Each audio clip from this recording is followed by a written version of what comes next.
Hi friends, how are you. दोस्तों आपका स्वागत है मेरे channel ABCI anybody can invest. दोस्तों बहुत सारे इन्वेस्टरों का, क्लाइंटों का फ़ोन आ रहा है, मार्केट काफ़ी गिर रही है, पोर्टफोलियो की वैल्यू है जो वो है ना, मान लो किसी का प्रॉफिट पार्ट 50% तक ग्रोथ में था तो वो 30% रह गया है, या किसी ने पिछले 3 महीने 4 महीने में इन्वेस्टमेंट करना स्टार्ट किया है या लमसम इन्वेस्टमेंट किया पिछले 6 महीने के अंदर, तो उनका 10 से 12% पोर्टफोलियो गिर गया है। तो उसी को मद्देनज़र रखते हुए मैंने आज ये वीडियो बनाने जा रहा हूँ।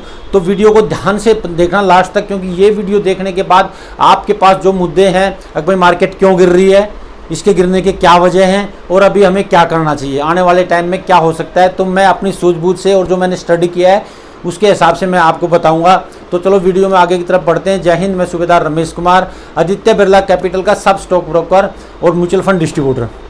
तो दोस्तों हम बात करेंगे सबसे पहले भाई मार्केट क्यों गिर रही है। कुछ लोगों के फ़ोन आ रहे हैं क्या बियर मार्केट स्टार्ट हो गई है, तो सबसे पहले तो हम बियर मार्केट का लेते हैं। बियर मार्केट क्या होती है दोस्तों? बियर मार्केट वो मार्केट होती है जो पिछले लो से नीचे चली जाए। तो हमारा जो 2020 का पिछला लो था, यानी पिछले 3 साल के लो से नीचे चली जाए मार्केट, तो उस मार्केट को टेक्निकली भाषा में बोलते हैं अभी बियर मार्केट स्टार्ट हो गई है। तो हमारा पिछले जो ना 3 साल का लो है वो जो है तकरीबन सेंसेक्स का 28,000 है, और आज हमारा सेंसेक्स जो है 52,000 पे है। तो आपको क्या लगता है अगर हम 28,000 पे चले जाएंगे? अगर 28,000 पे हम चले जाते हैं और उसको तोड़ के नीचे हमारा इंडेक्स चला जाता है, तो आप कह सकते हो कि भाई बियर मार्केट स्टार्ट हो गई है। दूसरा, बियर मार्केट क्या होती है? बियर मार्केट वो होती है कोई मार्केट बहुत बड़े बुलिश ट्रेंड में चली आ रही है बहुत सालों से, और वो जो है ना अभी फिर नीचे बियर मार्केट में स्टार्ट चलना शुरू हो गई। तो हमारी मार्केट ने तो बुल ट्रेंड में थी ही नहीं। मैं आपको कुछ डाटा बताऊंगा, आप भी नेट पे चेक कर सकते हो, गूगल कर सकते हो। 2010 के अंदर जो है ना हमारा जो सेंसेक्स था वो 12,000 पे था, और 2007 के अंदर भी सेंसेक्स हमारा 12,000 पे था। तो हम 2007 में लेते हैं भाई हमारा सेंसेक्स 12,000 पे था 2007 के अंदर, और आज हमारा सेंसेक्स 62,000 पे जाके 52,000 पे है। यानी हमारा सेंसेक्स जो है ना पिछले 15 सालों के अंदर 2.5 गुना भी नहीं बढ़ा है। कितना? 2.5 गुना भी नहीं बढ़ा है। तो पिछले 15 सालों में अगर मान लो आपने 1 लाख रुपये लगाया इंडेक्स फंड के अंदर, तो वो 1 लाख रुपये आपका आज 2.5 लाख रुपये हुआ। तो क्या बहुत ज़्यादा गेन दे दिए? क्या बहुत ज़्यादा बुलिश ट्रेंड हो गया क्या हमारी मार्केट का पिछले 15 सालों में? तो बुलिश ट्रेंड नहीं हुआ। बुलिश ट्रेंड कौन सा होता है मैं आपको बताता हूँ। बुलिश ट्रेंड था अमेरिका के अंदर, नैस्डैक के अंदर। नैस्डैक का आप गूगल करके चेक कर लेना, 2007 के अंदर 3,000 के लेवल पे था वो, और अभी जो ना 6 महीने पहले वो 16,000 पे चला गया था। कितने पे? 16,000 पे चला गया था। तो तकरीबन 6 गुना वो बढ़ गया था। हमारा जहाँ 2.5 गुना बढ़ा, उनका 6 गुना बढ़ा। तो अभी आप ही ये कंसीडर कर लो कि भाई बुल मार्केट में अमेरिका था या हम था। अमेरिका के मार्केट को मैं इसलिए ले रहा हूँ क्योंकि अमेरिका की जो मार्केट है वो वर्ल्ड की सबसे बड़ी मार्केट है। दुनिया के अंदर जितनी भी मार्केटों का अंदर हम टोटल पैसे को इकट्ठा कर ले, वैल्यूएशन निकाल ले, तो 40% जो वैल्यूएशन है वो अकेली US मार्केट की है, और हमारी मार्केट मात्र 3% का जो ना है। टोटल दुनिया की मार्केटों की वैल्यूएशन निकाली तो हमारा मार्केट 3% के लेवल पे, 3% की वैल्यू उसमें निकलेगी। तो दोस्तों बुलिश मार्केट थी वो, अमेरिका की मार्केट थी। तो अमेरिका अभी भी आपने देखा कि अमेरिका की मार्केट 30% गिर गई और हम 15% गिरे, और वो भी बहुत झटके लग के गिरे हैं। मार्केट हमारा जो निफ्टी 18,000 से 17 पे आया, फिर 18 पे के नज़दीक गया, फिर 18 से 17.25 पे आया, फिर 18 पे गया। तो मार्केट हमारी ये बोल रही है कि भाई मैं गिर नहीं रही हूँ, मैं स्टैंड हूँ। वो बार बार ऊपर जाने की कोशिश कर रही है, ऊपर जाने की कोशिश कर रही है, लेकिन धीरे धीरे करके ये थोड़ा सा करेक्शन आया, 12 से 15% का ये करेक्शन आया आज के दिन 12% का। तो ये एक टाइम वाइज करेक्शन है, इसको आप बियर मार्केट से बिल्कुल भी जो ना मत जोड़िए। अमेरिका की बियर मार्केट स्टार्ट हो सकती है, इसमें कोई 100% नहीं है, क्योंकि वो पिछले 15 सालों से 6-7 गुना बढ़ी है। और जो हमारे देश से हम कंपेयर करें, अगर इंडिया को हम USA यूरोपियन मार्केट से कंपेयर करें, तो हमारी मार्केट बहुत ज़्यादा स्ट्रॉन्ग है। हमारी मार्केट बहुत ज़्यादा स्ट्रॉन्ग है क्योंकि हम अपने आप में 140 करोड़ की जनसंख्या, बहुत बड़ा हमारे पास कंजम्पशन है।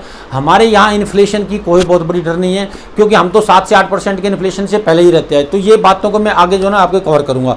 तो दोस्तों हमारी मार्केट जो है ना बियर ट्रेंड में नहीं है, ये क्वेश्चन यहीं पे ख़त्म हो जाता है।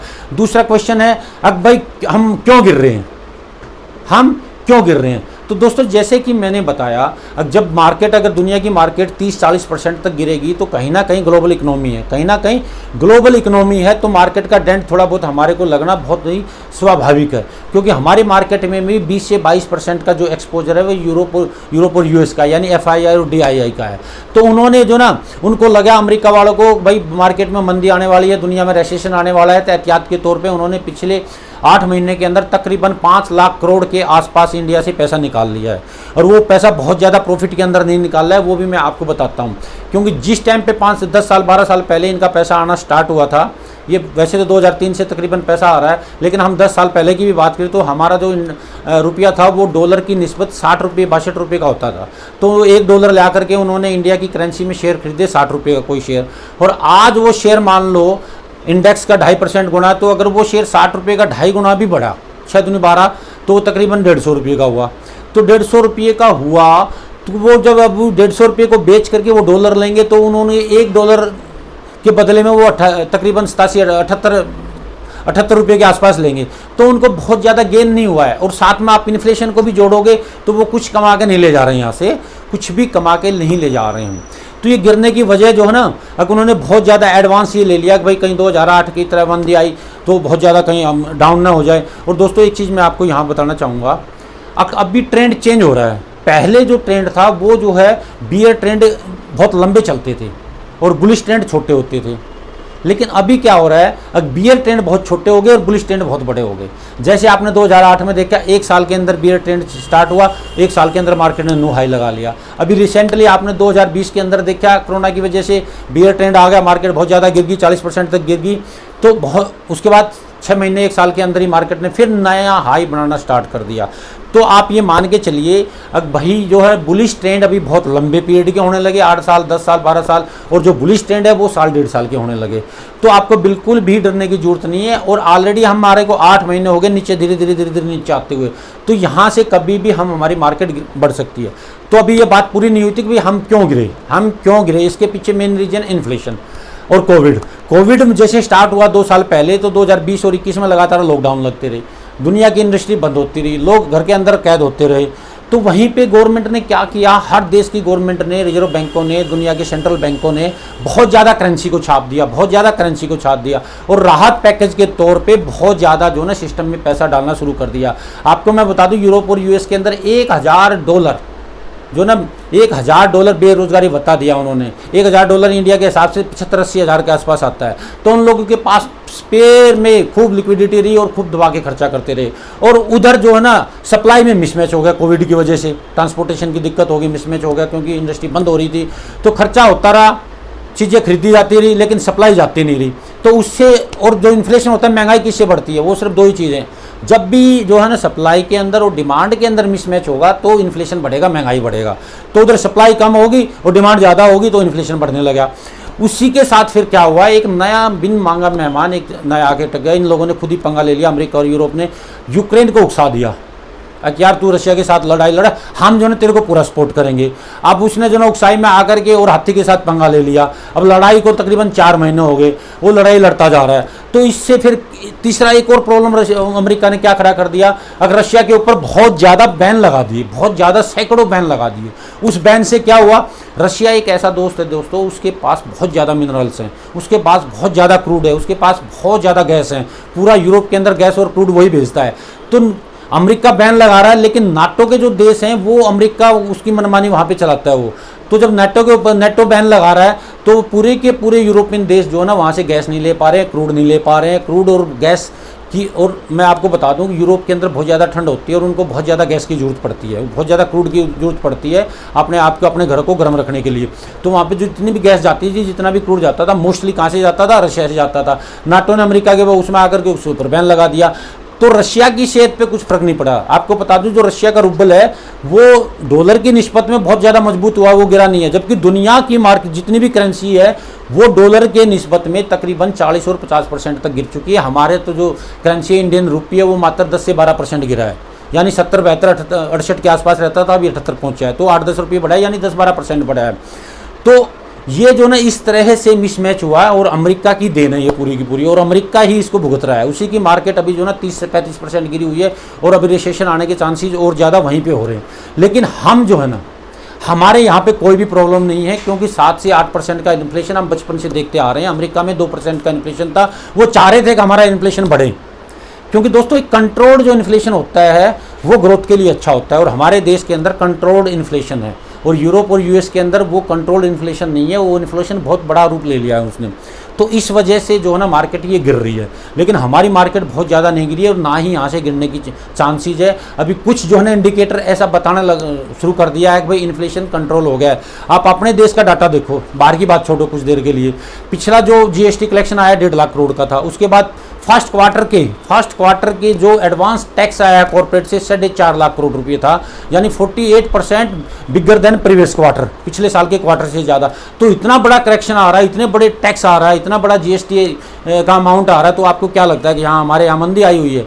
यहाँ पे कुछ भी मंदी नहीं है और ना ही मंदी के आने के चांसेस है। लेकिन ग्लोबल इकोनॉमी के होने की वजह से कुछ ना कुछ हमारे को यहाँ पे कुछ ना कुछ डेंट लगेगा, और ये कोई डेंट नहीं है। 10-12% का करेक्शन किसी भी मार्केट के लिए एक हेल्थी करेक्शन होता है। और एक और मैं बता दूं दोस्तों, जब करेक्शन आता है तो वीकर हैंड मार्केट से निकलते हैं और स्मार्ट मनी आती है मार्केट के अंदर, अट्रैक्टिव हो जाती है मार्केट। और जब मार्केट डाउन करेक्शन से ऊपर जाती है तो वो बहुत ऊपर जाती है। जैसे आपने 2008 के अंदर देखा था, सेंसेक्स जो है ना काफ़ी 7,500 पे आ गया था, तकरीबन 20,000 से गिर करके 8,000 पे आ गया था, उसके बाद फिर अच्छा बढ़ा। इसी तरह से आपने अभी देखा 2020 के अंदर मार्केट गिरी। तो जब बहुत ज़्यादा गिरावट होती है तो उसी तरह से बहुत ज़्यादा आगे बढ़ती है, ग्रोथ के चांसेस बहुत हो जाते हैं। क्यों हो जाते हैं? क्योंकि स्मार्ट मनी आती है, वीकर हैंड जो कमज़ोर लोग रिटेलर हो जाते हैं वो निकल जाते हैं। तो वहीं यहीं पे हुआ 2020 के अंदर, लोगों ने पैसा लगाया, उसके बाद जो ना फिर लगाते रहे, हर महीने लाखों डीमैट अकाउंट खुलते रहे, रिटेलर उसमें जो ना फंसते रहे और मार्केट गिरी की तो वो बेच के भाग रहे हैं।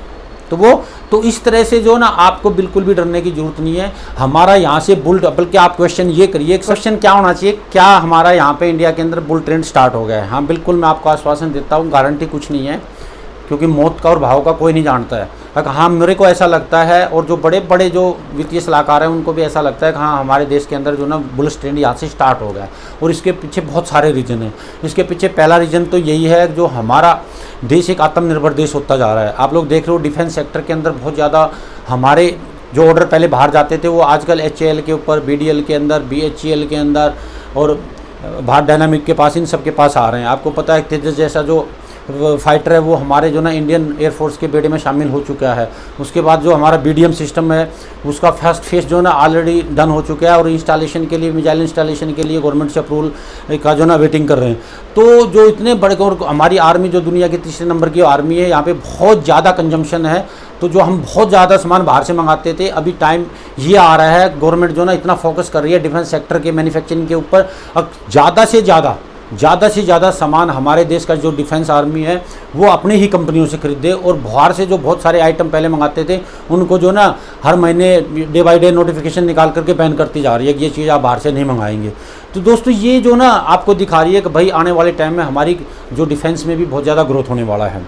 तीसरा, आपने देखा स्टील कंपनियां थी सारी की सारी प्रॉफिट में आ गई। स्टील सेक्टर में बहुत बड़ा कर्जा था टाटा स्टील जैसी कंपनी के ऊपर। टाटा स्टील का शेयर जो ना पिछले 15 साल से 300, 400, 500 के बीच में घूम रहा था, 1500-1600 पे जाकर के आया, अभी करेक्शन में थोड़ा सा डाउन हुआ है। तो ये जो है ना इकोनॉमी आपको दिखा रही है इस तरह के, जो आप देखोगे सर्कल, भाई हाँ हमारी इकोनॉमी अच्छा कर रही है। तीसरा मैं आपको बता दूँ भाई कोविड के बाद में जो बहुत सारा इन्वेस्टमेंट जो चाइना के अंदर जाता था वो हमारे पास आ रहा है, क्योंकि चाइना से लोग बात नहीं करना चाह रहे हैं कोविड की वजह से। और जो चौथा मेन कारण है दोस्तों, जो इथेनॉल की ब्लेंडिंग है वो 10% का गवर्नमेंट ने एक टाइमलाइन 10% का टारगेट रखा था इथेनॉल का पेट्रोल में ब्लेंडिंग करने का, मिलाने का, वो टाइम से पहला कर दिया है। और अभी गवर्नमेंट का 40% जो ना इथेनॉल को क्रूड में मिलाना है। और इथेनॉल की हमारे देश के अंदर कमी नहीं है, क्योंकि इथेनॉल जो वो होता है वो जो ना फूड आइटम से मिलता है, फूडेबल जो, और हमारे देश में फूड आइटम की कोई कमी नहीं है। आज इंडिया जो ना, कभी इंडिया फूड डिफिशिएंट देश कंट्री होता था, आज हम फूड सरप्लस देश है। तो हमारा जो हम जितना भी हम इथेनॉल बनाएंगे वो हमारे लिए, हमारे देश की इकोनॉमी के लिए, हमारे फार्मर्स के लिए वो बहुत ज़्यादा जो ना एक फ़ायदेमंद है। तो इस तरह से आप देखेंगे कि भाई आने वाले टाइम में बहुत ज़्यादा हमारी इकोनॉमी ग्रोथ करेगी। उसके बाद इंफ्रास्ट्रक्चर के अंदर जो ना गवर्नमेंट बहुत ज़्यादा स्पेंडिंग करने जा रही है। हमारे देश के जितने भी हाईवे हैं वो वर्ल्ड क्लास लेवल के जो ना कॉरिडोर बनने जा रहे हैं। तो इस तरह से हमारा इकोनॉमी बहुत ज़्यादा ग्रोथ करेगा। और अभी तो यहाँ पे बहुत कुछ होना बाकी है, ये तो अभी जो ना पिछले 10 साल से स्टार्ट हुआ है। तो जब ये स्टार्ट हो जाता है बुल ट्रेंड, तो ये अगले आने वाले 10-20 साल तक ऐसे ही चलता रहता है।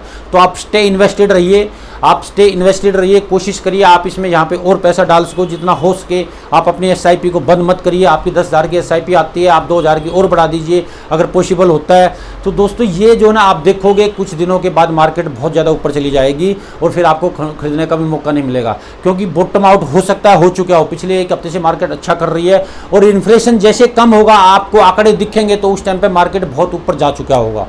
तो उसी टाइम इन्वेस्ट करिए जब मार्केट बहुत ज़्यादा डाउन हो, क्योंकि उसी टाइम पे आपको सारी की सारी चीज़ें पूरे के पूरे डिस्काउंट में मिलती है।